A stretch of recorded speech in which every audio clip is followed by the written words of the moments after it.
All right, hey guys, welcome to Traditional Bow Hunting Wilderness Podcast. Today we're going to talk about the difference between 3D targets in real life and why they can't make a 3D target to represent real life. Okay, we're left with what we get, and it makes sense. First of all, understand that 3D targets by design are made so that they can actually absorb arrows and so that they minimize the risk of lost arrows. So the target zone has to be in a place on that target that offers a lot of room for variance. Okay, it's just the way it has to be. That's their job, is to make targets.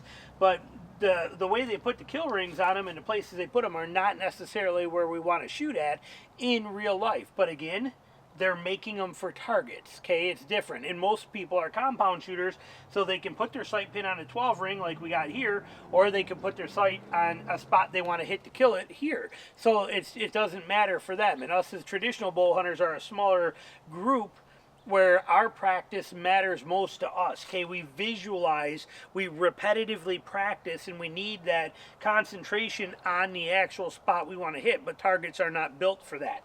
So, and again, with good reason, nobody would want to buy a target that put the 12 ring right here. Okay, nobody would aim for that because the odds of missing them at 3D courses and lost arrows all the time. They want to give you buffer to be able to be out and yet not lose your arrows, especially at the cost of arrows today. So it all makes perfect sense. But in reality, let me move that. Bella took that target, that bag target. She's using it at her house. But when we put this into a real world perspective, what are we looking at here? Well, on a deer, for example, here, because you can't see the rings on it, that's a 12 ring shot. I actually shot these from back there, so they're stuck in good and they're there for reference here. But realistically, this is where that 12 ring is on that 3D target. This shot is a gut shot deer. Okay, this shot on a deer is a gut shot deer. It's right on that edge of where those lungs will come up and run and go this way. But on a broadside deer, that's not a good shot. You don't want to be aiming here. And if we're going to pull this one, because it's easy to pull out, because this target's pretty wore out, but if we were to shoot and hit here, which on this is still in the 10 ring, you can see that ring there, it's still a 10 ring, that's a gut shot deer. You may never find him, or it might take you hours, and 12, 14 hours to find him. He's not going to bleed a lot. It's beyond the diaphragm. It's not a good place to want to be with an arrow, yet here it's still a 10. It's in the 10, or I don't know how they score these anymore. But you got the little 12 ring, you got the 10 ring, and then you got this 8 ring, or however they do it. But that's, these are bad. This is a bad hit. A lot of people look at this and say, well, I'm into vitals. You're not into vitals. You failed. If you hit a deer here, you failed. Okay, even though the 3D target represents it as a good place to be, it's not. On a deer, we need to be aiming over here. This is where we want to be at. Now, a lot of people are going, well, that's a horrible shot. That's too low. Well, it's not, because of the fact that deer often jump the string. This is my point of focus when I'm shooting at a deer. This is exactly where I want to shoot at, expecting him to drop. If he doesn't drop, I'm hitting exactly where I want. If I shoot low and he doesn't drop, I'm missing, and it's a clean miss, and I'm okay. And if he does drop and whirls, I'm hitting him here, and he's still a dead deer, and I'm okay with that. Or if he whirls in towards me, I'm hitting him here and coming in here, and he's still a dead deer. Okay, if he whirls and or spins and goes away from me, I'm hitting him here, and he's a dead deer. So that's the world that we're looking for. This is where I'm aiming on a whitetail deer, expecting that drop to happen. Sometimes it does, sometimes it doesn't. If I do my job right and it doesn't, I'm still taking out the heart, and that deer is completely dead. But that is where, in my world, a 12 ring should be on a deer. Now, when we look at a hog, it's completely different. Let's pull this right out of the way.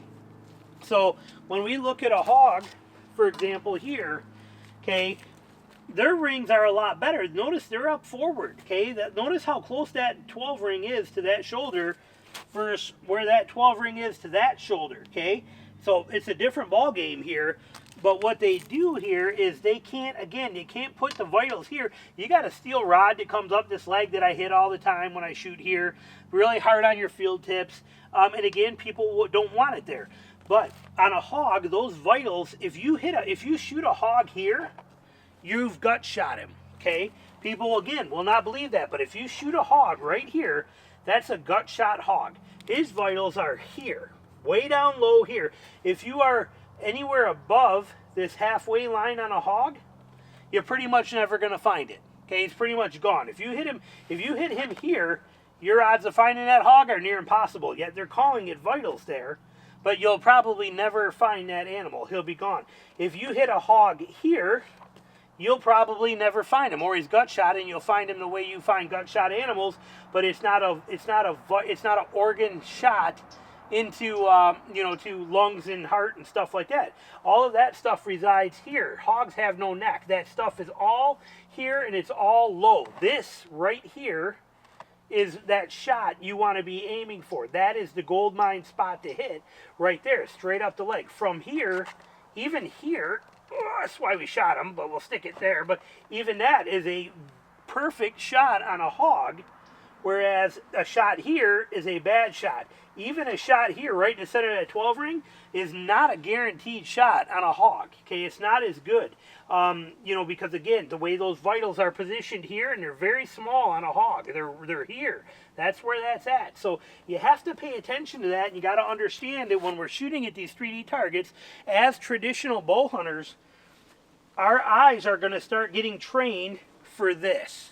I notice it. I can come out here and just be in the middle of thinking about stuff and not paying attention and draw and shoot. I'm going to put arrows here. You can see it's wore out here.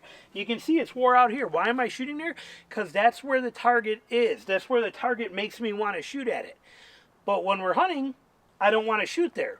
How do we pull that apart? How do we change that perspective of shooting hundreds and hundreds of arrows, zoom, zoom, zoom, and sticking arrows after arrow right into here, right after here, into here, into here, and then when we get out there to hunt it for real, tell ourselves we got to shoot here.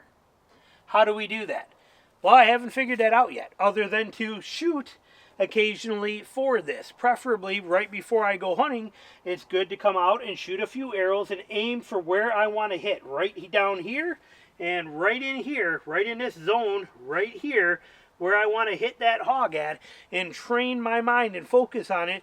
And then before I shoot at an animal, to remember to pick that spot, to really drill my eyes into that spot, but not shoot it like a 3D target. That's a hard thing to break. So these targets are fantastic, and they're good for us to use, and I'll never take anything away from them, and I understand what they do, but it is our responsibility to know the reality of what we're shooting at and understand that this is not, people are like on the range, like, oh, it's the best shot ever. You're right, on the range, that's the best shot ever.